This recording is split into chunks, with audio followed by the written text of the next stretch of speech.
Hey everyone, Alexandra here, owner and founder of Vinok Personal Stylist. Today I want to talk about, I just got the new issue of Vogue in my mail, and I want to talk about Doja Cat's photo shoot and the top 3 outfits that really worked for her and why. Today we're diving into Doja Cat's April cover story and editorial because this shoot is not just beautiful, it's a masterclass in color, proportion, and personal identity. So look number 1 has got to be the Givenchy red coat. That is her best look. My number 1 look, hands down, this red Givenchy coat by Sarah Burton for Givenchy. This works on every level. First, color theory. Red is a power color. It communicates authority, confidence, visibility, and on Doja Cat's complexion, it absolutely radiates.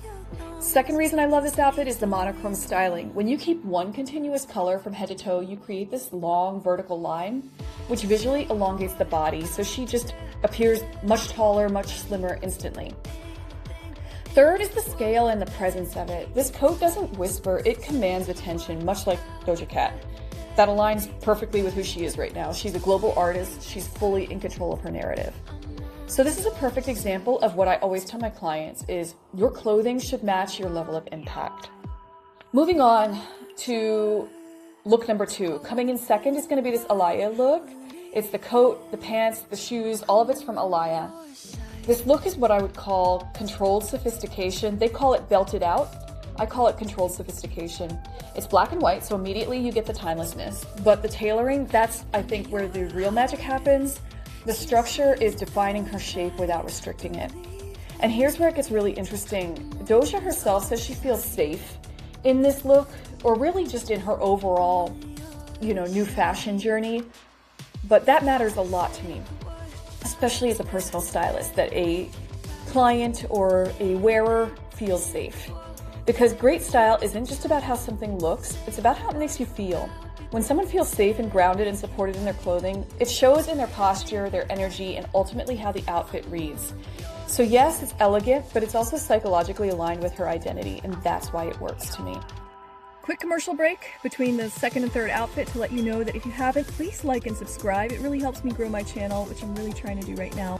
It's free. Moving on to number 3. Third is the white suit and bralette by Tom Ford. This look is all about contrast and precision. White against her skin tone creates a clean, luminous effect, and it almost glows, and the tailoring highlights her natural proportions without overwhelming them.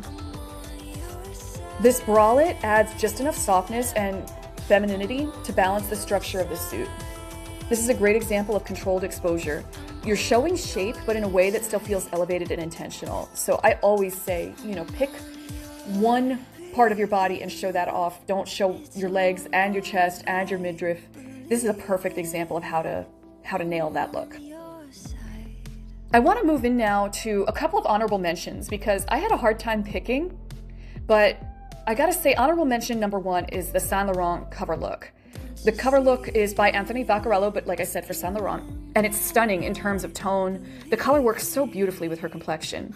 But from a styling perspective, it emphasizes her shoulders. She is an inverted triangle.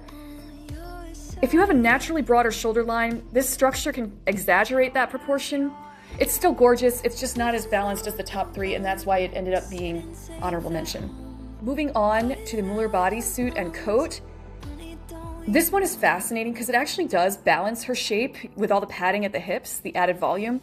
That creates that proportion against her shoulders. So if you do have that inverted triangle shape like she does, this is a styling trick you can absolutely use. But I wasn't crazy about the overall look. But think adding structure or volume below the waist to create harmony, that's something, and so for that reason it got honorable mention.